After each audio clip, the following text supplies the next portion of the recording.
Hello and welcome to Witch Please, a fortnightly podcast about the Harry Potter world. I'm Marcel Cosman. And I'm Hannah McGregor, and it has been a while since we've had a good old-fashioned catch-up, and I think we should do that in the sorting chat. You know, I think that's a great idea. Definitely not the result of one of us not knowing what to do for the sorting chat this week.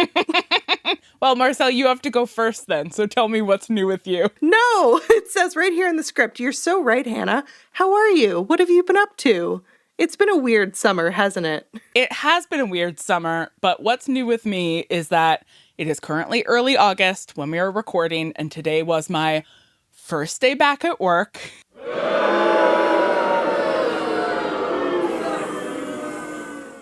After 4 weeks of vacation, and I spent the morning reading and organizing my email inbox while resisting the urge to have a temper tantrum because I don't want to do it.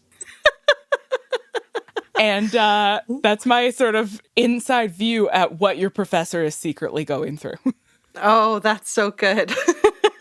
A real behind the music moment for sure. So I have a month now to totally design the courses I'm going to be teaching this fall, and ideally design them in such a way that they are ready for moving back online if that turns out to be necessary. And I have absolutely no idea how I'm going to do that, and I don't wanna cue temper tantrum here. I don't wanna! So why don't we do the fun part of pedagogy instead, which is just thinking about it theoretically instead of actually doing it. I love this. I have nothing but the deepest of sympathy and empathy for all of my peers and colleagues who are getting ready to teach in September. I am so glad that I will be on leave because everything that I have been hearing about the preparation to go back to campus sounds completely cuckoo bananas and very, very poorly judged. And if there is indeed a brutal fourth wave in Canada, it will be Alberta's fault because our cartoon villain of a premier has decided that a positive COVID-19 test result doesn't require isolation. Oh, you tested positive for the virus that has shut down the globe for the last year and a half? It would be cool if you stayed home, but you don't have to. Don't worry about it. Get out there and spit in people's mouths, as is your right, as an Albertan. You'll be safe, Marcel, because you'll be in confinement. So obviously locked in a dark room with the windows covered with curtains, not allowed to see anybody, as is best. Yeah, so that's really good. I'll be amping up for year 3 of pandemic pedagogy and trying to figure out how to go back into a classroom now that I am, and I say this with total seriousness, completely insane. What, you mean you didn't just spend the last, year and a half to 2 years lounging around? Becoming more sane? No, I didn't spend it becoming more sane. But I feel like this does put me in a pretty good position to think about whether being locked away by yourself for an extended period of time makes you better at teaching? How topical. Is that a good segue? That's a very good segue. Beautifully done. So elegant. Yes.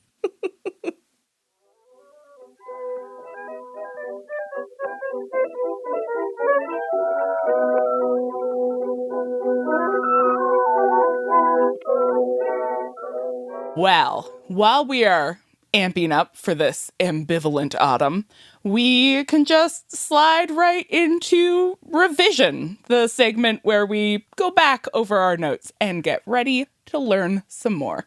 In our previous episode on pedagogy, we looked at what pedagogy means. unsurprisingly. And we considered teaching methods in relation to the various teachers we encounter at Hogwarts. The idea for this episode, however, came from a simple premise. Maybe even a simpler time? I don't know. Anyway, the premise being, Barty Crouch Jr. as Professor Moody is a great teacher, but he's also a literal Nazi? So how do we reconcile this in relation to pedagogy? I hate to be that guy, but he is, in fact, a figurative Nazi.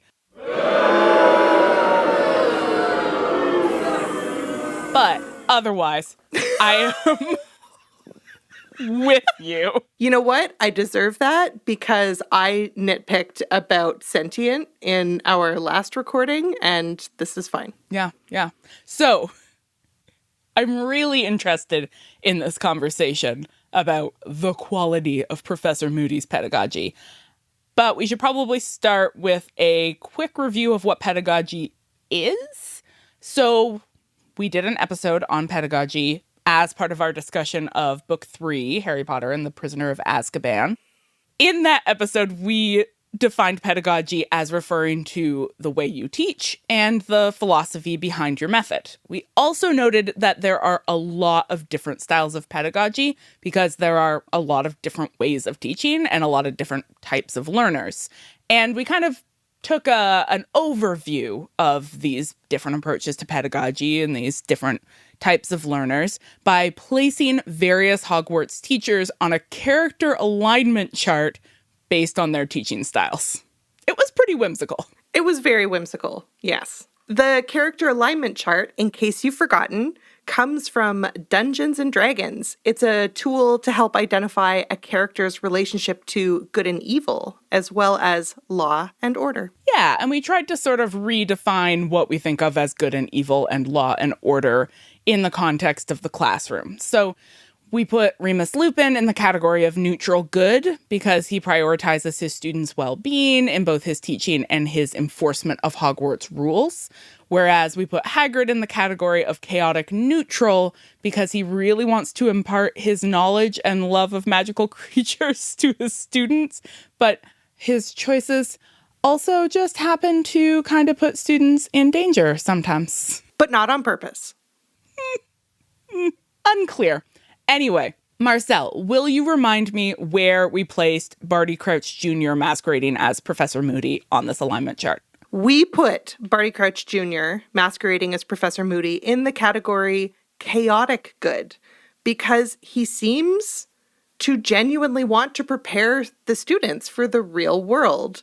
By contrast, where Lupin had a lesson plan and followed a textbook, Professor Moody, as we encounter him, seems to teach from his own lived experience. Yeah, so there appears to be a significant investment, at least up front, in students actually learning. Like he wants his students to thrive. Again, asterisk. He does not, but he seems to. Unclear. And his method for helping his students to thrive is really not structured by institutional norms or expectations. Indeed. Indeed, it is not. It's pretty rule-breaking. But effective? You know what? That's conversation for owls. Before we get ahead of ourselves and think too much about this question of whether he's a good teacher, why don't we just sort of go over a bit, like, what do we know about him as a teacher? Like, what do the students say about Professor Moody, and what do we think of Professor Moody? Yeah.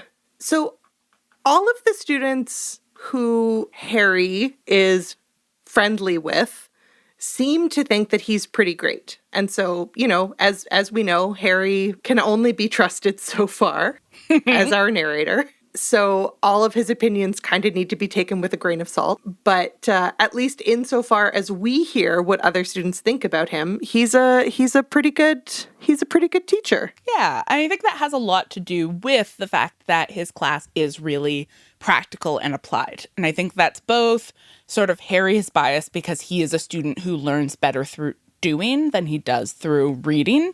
And so classes that ask him to do a lot of heavy theoretical reading, you know, he doesn't thrive in that environment, but he learns well by just practicing a thing over and over again until he gets the hang of it. But I also think in particular in Defense Against the Dark Arts classes, his bias is towards the practical because he literally is going to have to use these skills by the end of every school year. And he's like, maybe figured that out at this point. Because of the Triwizard Tournament, he has to use those skills all semester, all year long. Yeah, like they are coming in real handy immediately. But he's also seen from the past 3 years, you know, you're not going to get to the end of the school year and have a sudden surprising need to know how to read a crystal ball. Like, Voldemort's not going to, like, trap you in a closet and be like, read my palm or die. But the things you learn in Defense Against the Dark Arts, you will probably going to have to apply pretty soon. So, you know, assuming that Harry understands how narrative works, he probably has a more urgent investment in the outcomes of this particular class.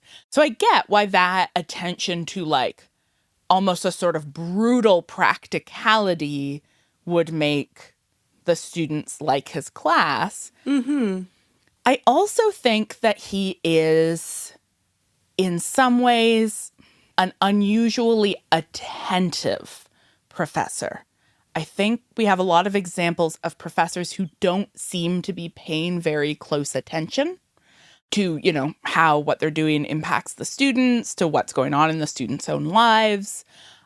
And for better or for worse, Moody is paying attention. He notices when Harry is getting bullied by Malfoy. He notices when his lesson really disturbs Neville. He figures out why Harry might want to be hiding from Snape when he's making his way back from the prefect's bathroom. And so he is attentive to what's going on. And I think, as is not uncommon with a lot of kids, I think it's pretty easy to mistake attention for good attention. Mm-hmm. That's a great point. So, what do we think about Professor Moody? I want to start. Because whenever I try to separate out, like, what do I think about Moody from what does Harry tell me to think about Moody, the first thing that comes to mind is the fact that The child abuse? The child abuse. He transfigures Draco Malfoy into a ferret and then bounces him up and down in the corridor, which, you know, if you are Harry, that's probably really funny. But it also kind of shouldn't be, because that's a peer of yours. And even though that peer is an asshole, this teacher just turned him into a rodent and is physically assaulting him. And the text very clearly, I really made note of this read through, is that when Draco is transformed back, the text specifies that he is affected both by the humiliation of the experience, but also the physical pain. He is in physical pain from what this teacher has just done to him. And that is hilarious to Harry. But I don't think any of us should enjoy watching our teachers physically abuse our classmates. No, indeed. Yeah, I am also, again, as an adult and a teacher, my view on Moody feels different. And the other thing that I feel very worried about is any teacher who gets his students into a classroom and says, the school says I'm not allowed to tell you this, so don't tell anybody else what we're doing here. Mm-hmm. Yeah. And I know that's fraught because we can't trust institutions or governments to have the best interest of students at heart. Sometimes what's happening in a classroom is radical in an important way. But my gut instinct is when an adult man says to children, I'm going to show you something illegal, don't tell your parents, that's bad. Yeah, I think that, like, that's a reasonable premise. Like, there can be exceptions to it being bad, but as a general rule, I'm not supposed to show you this, but I'm going to anyway. Don't tell anyone is dubious. Yeah. What I will say is that however I feel about his methods, which is bad, I feel bad about his methods for the most part, he's not only attentive, he's also effective. he is good at teaching students how to do things. Definitely. And that, I think, is the really interesting question of him. Like, why is this guy good at teaching? Let's put a pin in that question, because hopefully some of the stuff that we talk about in Transfiguration class will help us to answer it when we come back to it in Owls. Fantastic.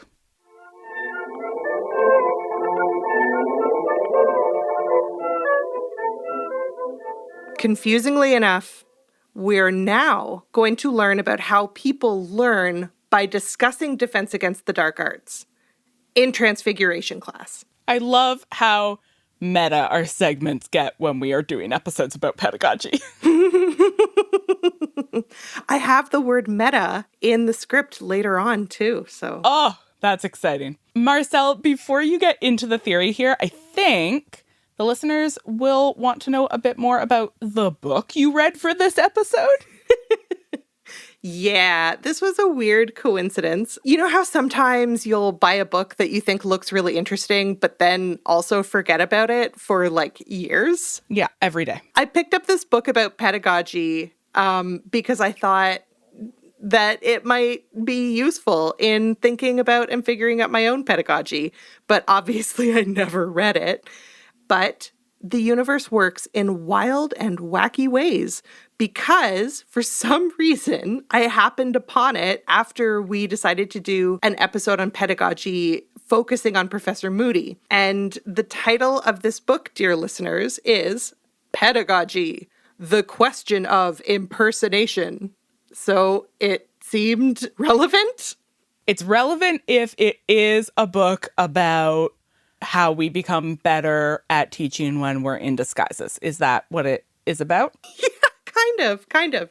Okay, so this book is a collection of essays that emerged out of a conference on pedagogy, and all of the essays in it wrestle with the notion of impersonation as it relates to teaching.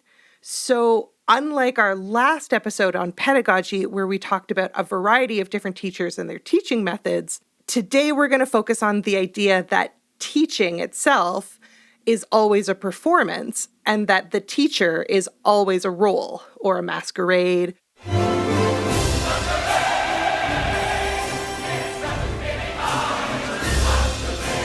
Or an impersonation. In other words, there is no real Professor Hannah McGregor or Instructor Marcel Cosman any more than there is a real Professor Moody. Are you saying that the teacher is a role, or that when I am Professor McGregor, I am playing the role of Professor McGregor? Yes. I think we can argue that the teacher is a trope and that Professor McGregor is a role that you play based on that trope. Okay. So the idea, I think, is that there's no such thing as an authentic self when we teach. We are always mediated versions of ourselves. So Jane Gallop, the book's editor, suggests that we think about this idea of an authentic self, or quote unquote, the personal, insofar as it relates to teaching, in light of how Judith Butler talks about performing gender. So when we bring our quote-unquote authentic selves into the classroom as teachers, we're still performing ourselves using a set of scripts, because as teachers, we are always already in a role that is socially and historically constituted.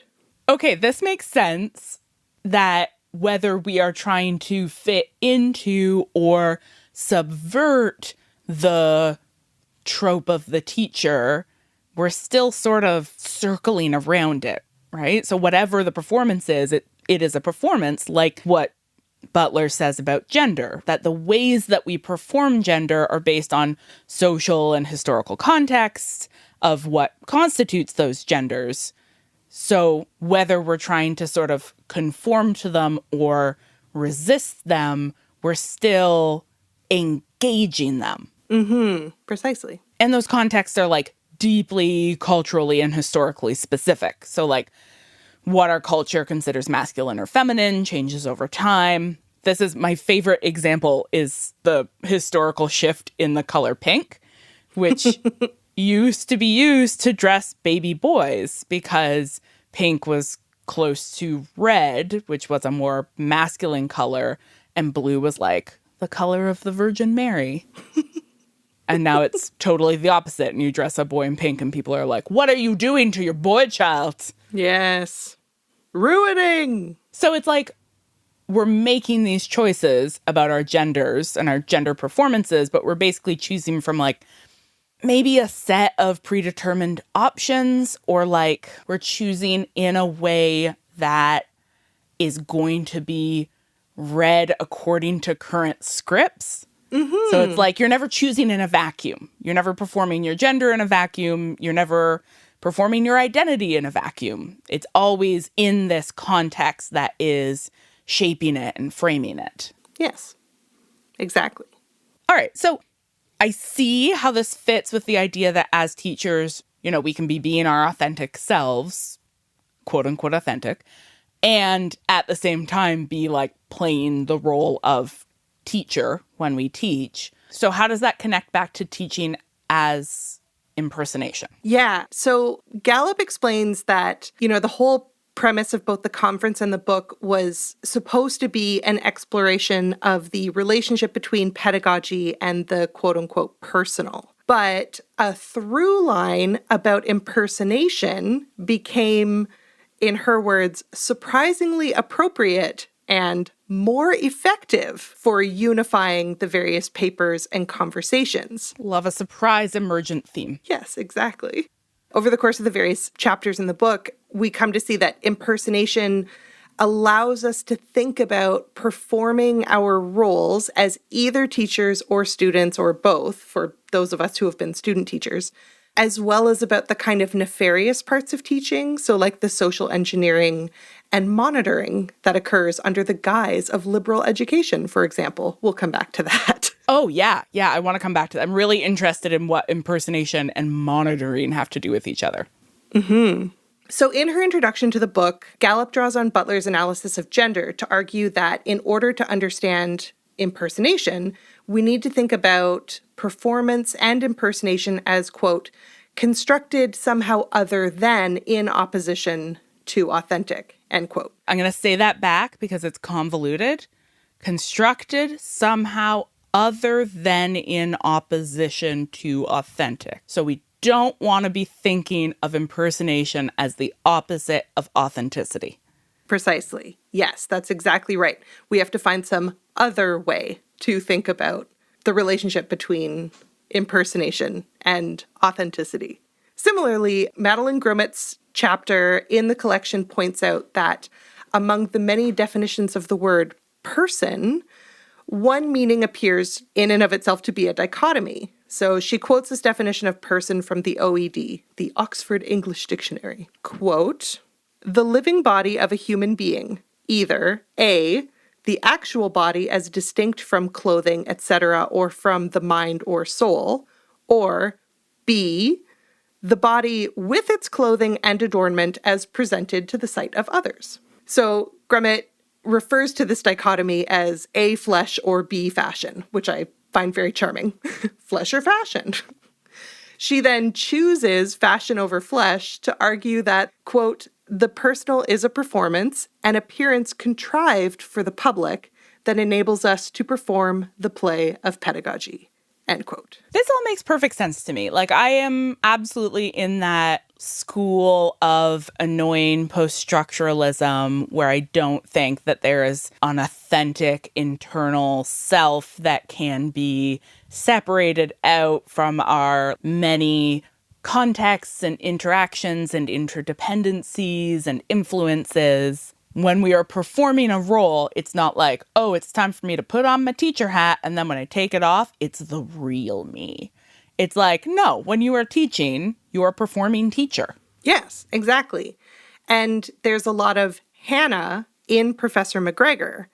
But since Professor McGregor is necessarily a role that you perform, the Hannah who we see performing Professor McGregor is also herself a performance. Absolutely. It's similar to code switching, right? This idea that like we perform differently in different contexts. And that doesn't mean that like one is authentic and the other isn't. It's just like we shift in different contexts. Precisely.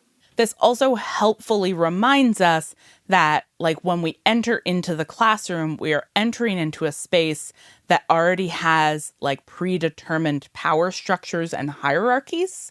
Like there's this inherent hierarchy in the relationship between student and teacher. And I might really like my students and want to be like, hey, everybody, I'm just a guy. Check out my finger guns and my elbow patches. But I can't actually be my student's friend while I'm also grading them, because that's just not how that role works. Yeah. And it's very complicated to get into, but also as the person with the most power in that relationship, it's also not up to us to decide whether or not we can be friends. That's an unfair burden to impose on the students. So even if the students want to be our friends, it would be irresponsible of us to be like, yeah, power doesn't mean anything.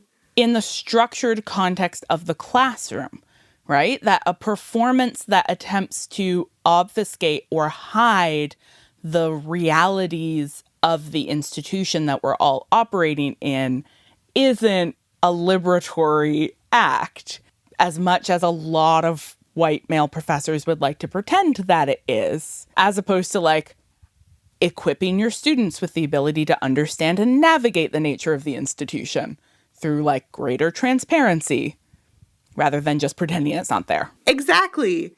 There are productive and generative ways to question and subvert and make visible the hierarchy that structures the relationship between teachers and students and their respective roles. So this points me to another one of the chapters in the book, which is an essay by Arthur Frank, who, speaking of structuralism and post-structuralism, draws on work by Roland Barthes and Irving Goffman, arguing that, quote, the pedagogy of the lecture is intensely personal, yet the lecture works precisely by concealing the personal essence. Stated another way, this is still part of the quote, the personal element is effective only if it is concealed, end quote. The idea, I think, being that our lectures are intensely personal, like the self that prepares the lecture is deeply embedded in the lecture that we then give later. But the students, they're not coming to class for our personal hot takes on grammar. They may benefit from our personal hot takes, but like the point of the lecture isn't to give them insight into our own idiosyncrasies. Yeah, okay, this makes sense to me. It's like the expectation that I am an expert and am like imparting knowledge depends on me eliding the way that the knowledge I choose to impart is like a deeply personal set of choices. I designed this class and I decided what you're going to read and I decided what assignments you're going to do and I decided what isn't worth our time. And that's all profoundly personal. Is Arthur Frank saying when he says that the personal element is effective only if it's concealed, like, does he mean that the expectation of expertise will be undermined if we foreground the personal, or that like we're actually worse at teaching when we're more personal? I think it has more to do with the relationship between teacher and student, because he also talks about how, because of our contractual obligation as teachers and our students' contractual obligations as students, and the weekly meetings, like the fact that these lectures or classes are a part of our regularly scheduled programmed lives, they're necessarily mundane. And so they're probably not going to be as riveting as like a one-off lecture that you might go to see about something that is like really personally exciting to you. So the relationship between teacher and student needs to be mundane. And I think his point is that making apparent the ways in which your lectures are deeply personal to you does not necessarily improve the learning experience for the student. Yeah, because they don't need to care about me. They sure don't. I want to read you another thing that our buddy Arthur Frank says. So he also talks a lot in this chapter about Lacanian psychoanalysis, Blah, blah, blah, blah, blah, blah, blah, blah, blah, blah. which I don't totally grasp. I pretended that I did during my master's, but I'm too old to pretend now, so. I've never pretended. Maybe one day we'll have a Lacanian on, or maybe we never will. Okay, so Frank here says, in classroom terms, the student needs to learn that if she sees the professor as either the subject presumed to know, that's a Lacanian psychoanalysis term, or as a windbag who assigns too much reading, both are her fantasies. So also recognizing that the relationship that the student has to the class and to the teacher is also a performance or a fantasy. Like it's also not, quote unquote, real. Yeah. The students are also performing a role and are also interpreting the role that the teacher is performing. That's why you can still learn from somebody even when they're a Nazi in disguise. Yes. The pieces are coming together. They absolutely are coming together. So can we think about teaching as impersonation and performance in like playful ways rather than just being like, it's always a performance? Yes. There are a number of examples sort of scattered throughout the book of the various authors reflecting on when this happened. And what I would say seems to me to unify those different examples is the fact that they happen on their own. These are sort of reflections that the authors have about these surprising exchanges in class. I mean, that's the best part about teaching, right? Is the surprise moments that you can't have planned for. So there are those playful ways, but what about more exploitative subversions of that hierarchy? Like impersonation and performance, which feel fun to me, are not always positive, right? Absolutely, yeah. So in recent years, we've seen a lot of educational institutions trying to find ways to address issues of sexual harassment and sexual assault, both between student peers and also between students and teachers. So this is a really big issue with a lot of moving parts, and it's absolutely relevant to conversations about performance and impersonation and power, but it definitely exceeds the material that we're working with, namely Harry Potter. Fortunately, we can also think about impersonation and performance in relation to other fun, nefarious topics like social engineering and reproduction, a topic that is super relevant to Harry Potter and to thinking about Professor Moody in particular. Okay, so I need you to tell me what social engineering is. So when I say social engineering, I mean a method by which institutions attempt to encourage conformity or encourage norms or encourage certain cultural mores among the people who are installed in that institution, whether they're there voluntarily or not. All right. Yeah, that makes sense. So like the way that we, for example, teach students how to behave in the classroom, not always explicitly, but through modeling our own performances and maybe designing our classes in such a way that students who don't conform to our expectations like fail or drop out because they can't thrive there. And then you can sort of shrug your shoulders and be like, I guess just some students just don't do well in university. Yeah, very much. So the contributor to the book who tackles this part of the relationship between pedagogy and the personal and impersonation, etc., is Susan Miller. Her chapter actually closes the collection, and she urges those of us teaching in the humanities to understand the term pedagogy as a specific construction. She explains that our professions come out of 19th century cultural pedagogies that were designed to colonize mass populations in Britain, America, by which I assume she also means Canada, because that's usually how that works, and India. Yeah, this really makes me think of conversations that have been happening around the inheritance of the residential school system in Canada, and a lot of people saying we shouldn't call them schools because calling them schools obfuscates what they actually were, which is functionally like prison camps for children. And then there has been a response from a lot of people saying, like, no, we need to call them schools because we have to recognize, like those of us who work in schools now have to recognize that we are part of this system. But like, yeah, they were bad schools, but they were schools because schools are part of the carceral system and schools are part of settler colonialism. And we have inherited that history and we have to grapple with it. Yeah, very, very much. So this book was published in, I think, 93. So this is like definitely pre a lot of the major conversations that are happening now. So Miller draws on work by historians Terry Eagleton and Ian Hunter to show how, quote, the study of vernacular texts, or what we today call the humanities, was established at this particular moment, the 19th century, in England, India, and America, to isolate and create a new class identity built for new students in new mass education, end quote.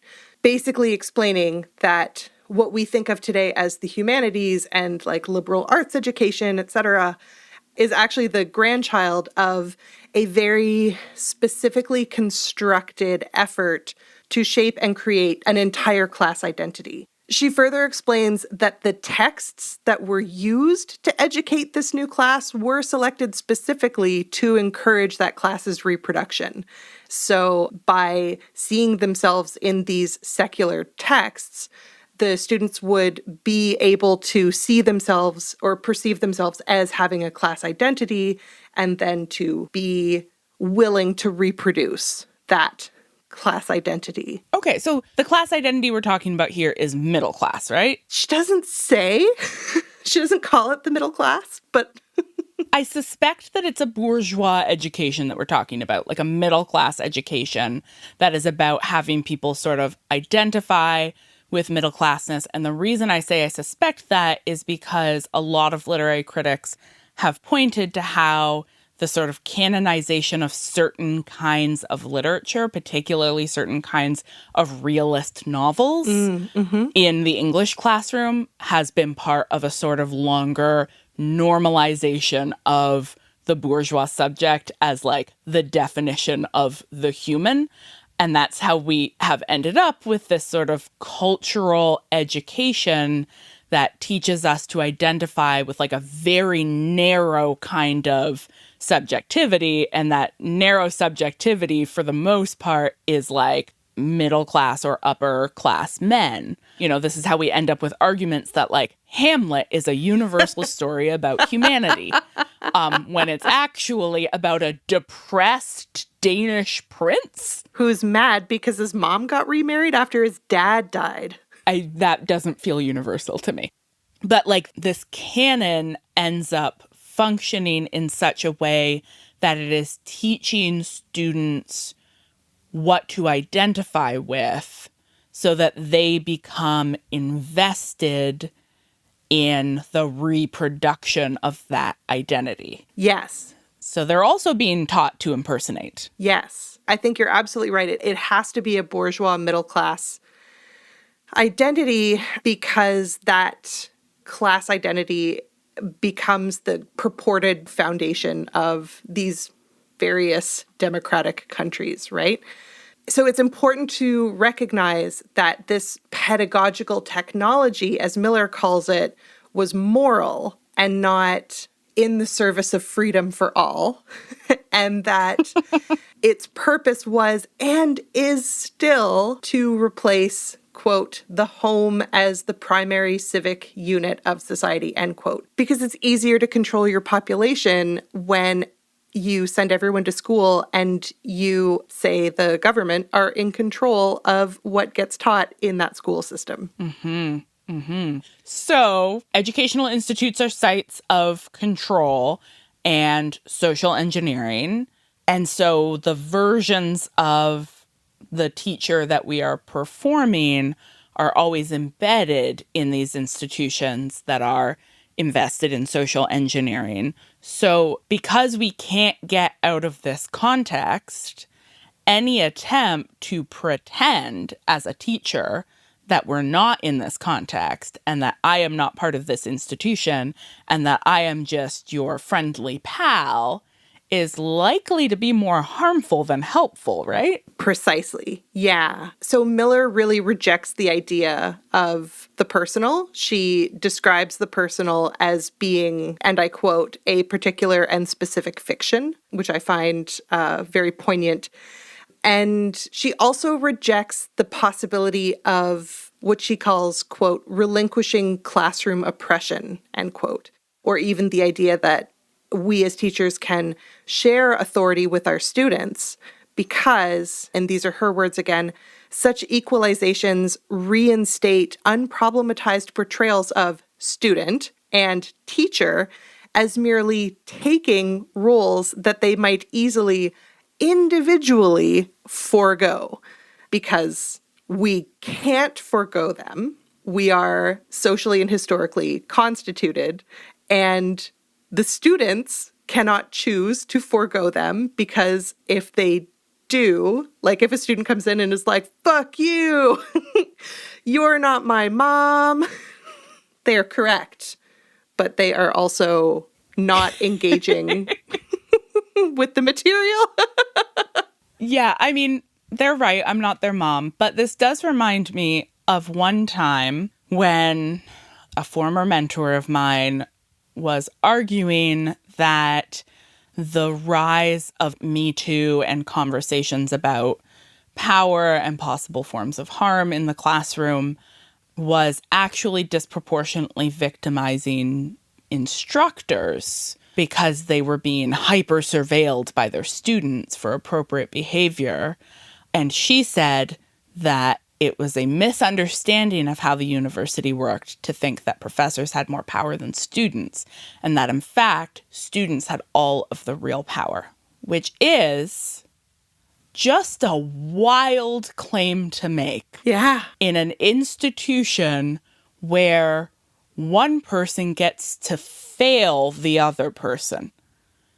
Like, I can't wrap my head around that claim in any structural way because it's not how school works.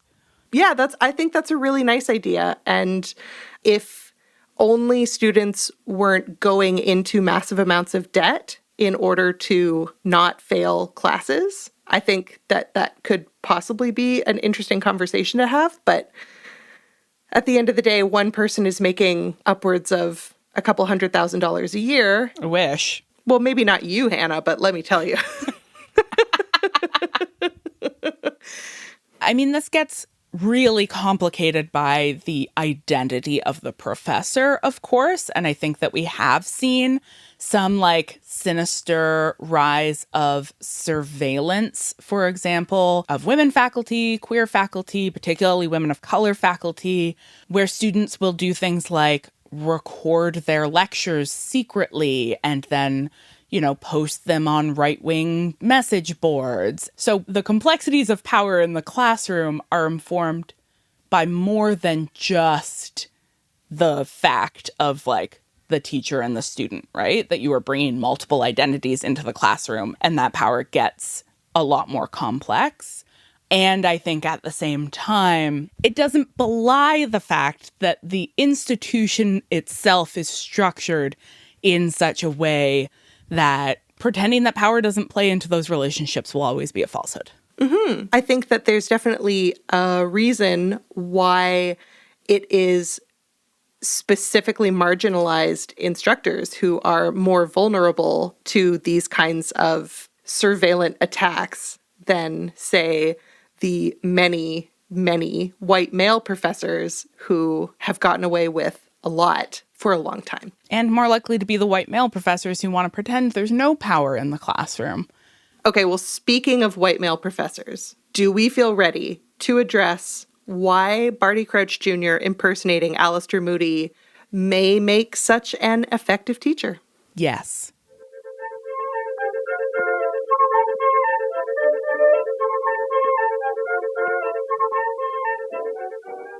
As Moody would say, it's time to throw away the books and get our hands dirty by applying what we've learned in owls.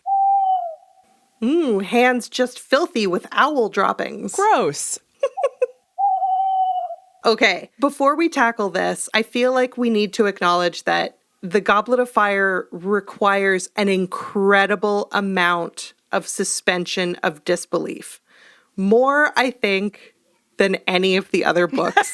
That's quite the claim. This is the hill that I will die on. I am ultimately not sure that I buy the idea that after living in Azkaban for 14 years, Barty Crouch Jr. was able to just slide back into society and convince everyone that he is a completely different person. Yeah, I mean, Dumbledore in particular, who supposedly knows Moody and should have been able to notice something. I think part of what's going on here is that we're supposed to think that Moody himself being erratic, unpredictable, and unstable makes it easier for Barty Crouch Jr. to perform that role, that he's sliding into a role that he's more equipped for because he is also perhaps not particularly stable. But it's a lot to swallow that somebody could be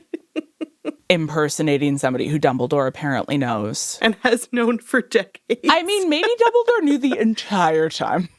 That would be pretty classic Dumbledore. Mm-hmm. Yeah, I wouldn't put it past him. Okay, so Dumbledore's shenanigans aside, I want to start off by thinking about how much of being a teacher at Hogwarts, period, is just being at the front of the classroom. One, we have no evidence that there's any qualifications required to teach at this school. No, indeed. We have evidence that there are no qualifications. Like, there's no sense that being a teacher is a thing you have to train to do, qualify to do.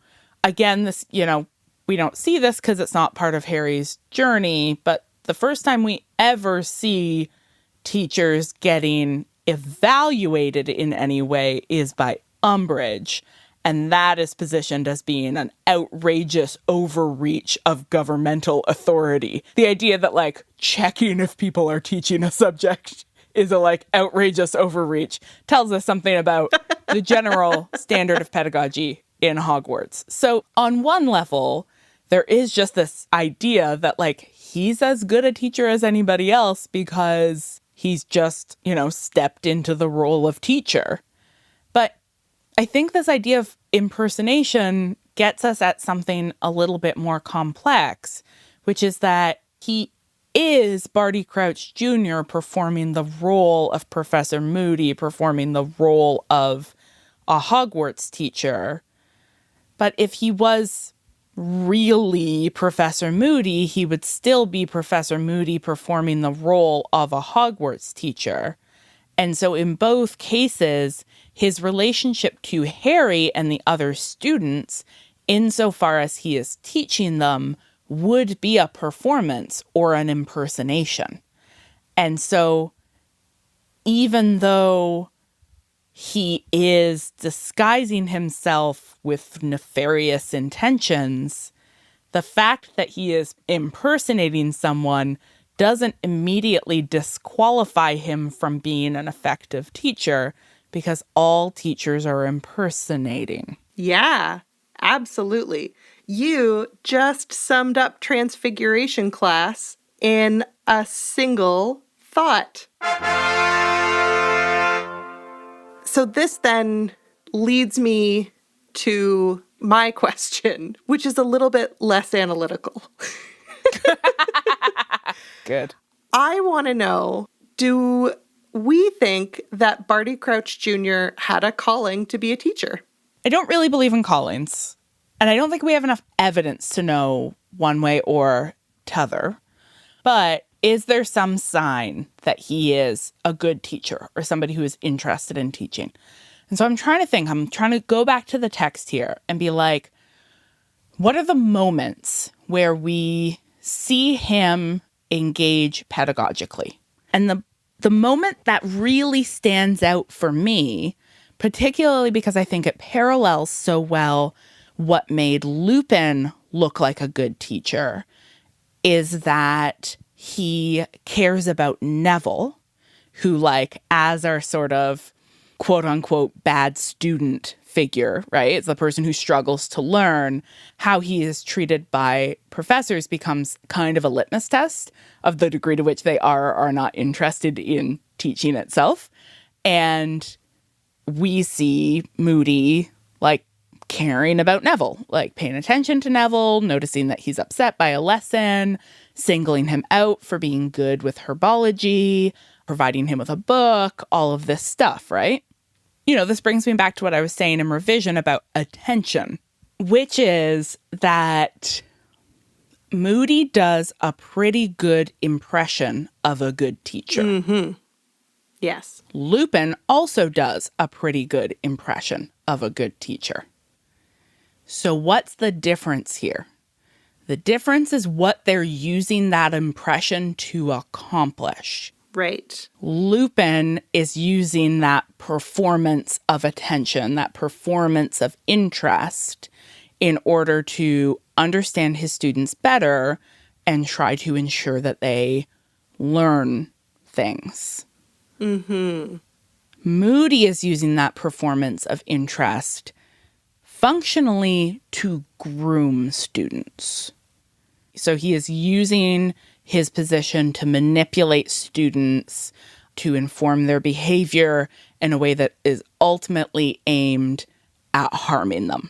I think this gets us into tricky territory around this idea of impersonation and performance, because the harm that Moody is ultimately doing is not part of his performance, but it underpins it. You know, it might not be the same as the personal as it's discussed in the pedagogical theorists that you introduced us to, but there's something else, right? There's something deeper underneath the performance that is informing what makes his pedagogy on the surface appear good, but in fact is insidious.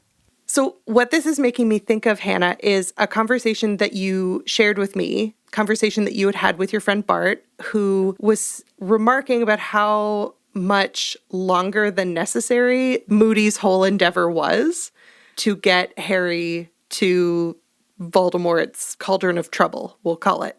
Cauldron of trouble. Like, it's absolutely absurd that he's like, okay, I'm going to befriend Neville and I'm going to give him a herbology book. And that herbology book is going to contain the information that Harry needs in order to succeed at the second trial, because I need Harry to be at the front of the pack when they're going through the labyrinth so that he's the first one. Like, this is absurd. Just make a textbook into a portkey and hand it to him. Done. So here's why I feel so compelled to ask about Barty Crouch Jr. wanting to be a teacher. Oh my God, do you think that he drags the plan out so that he can just spend the school year teaching? Nothing else makes any logical sense. I totally agree that the whole purpose behind the plan is bad and it taints all of the good that he does as a teacher. And yet, I can't think of a single other logical reason why it would make sense to prolong the process of getting Harry to Voldemort until a specific date that is part of an international, like it's the Wizard Olympics. Marcel, this is why I love making a podcast with you. I just love how your brain works so much. I just need everyone to know that the devastating fun facts this time around are just going to be all stories of Barty Crouch Jr.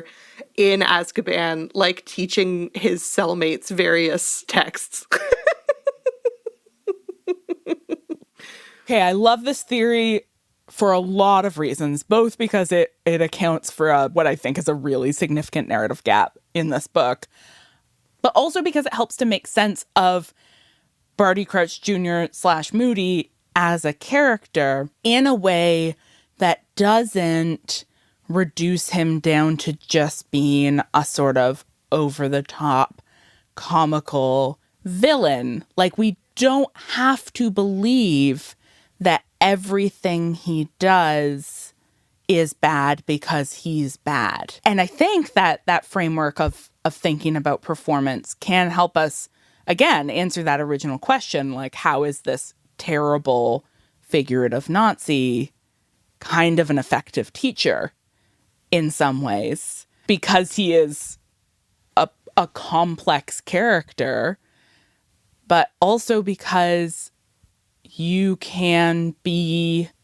both a fake teacher and a good teacher at the same time. You can be an ill-intentioned teacher and an effective teacher at the same time. You know, you can be an asshole and an effective teacher at the same time. And you can be a really good person with really good intentions and a terrible teacher at the same time. Cough, cough, Hagrid cough. Bless him. Right? That division between performance or impersonation and the personal reminds us that, like, what you intend really, at the end of the day, it doesn't matter all that much or doesn't necessarily determine the effectiveness of what happens in the classroom. Yes. We see this in real life whenever a beloved teacher is accused of something shitty, right? That there are always going to be students who are like, I don't believe it. I took a class with that person. That person was amazing. They were a great teacher. Like, there are always going to be people who learn well, irrespective of the goodness of the person who is doing the teaching. And sometimes when you are a boy wizard who learns better through doing, truly your best teacher is the evil snake man trying to murder you. That's the moral of the story, right? That's the moral of the story.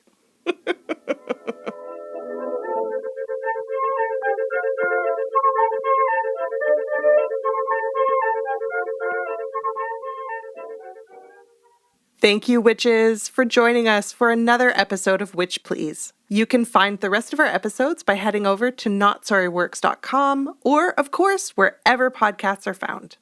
If you want to hang out with us more, we're on Twitter and Instagram at @OhWitchPlease.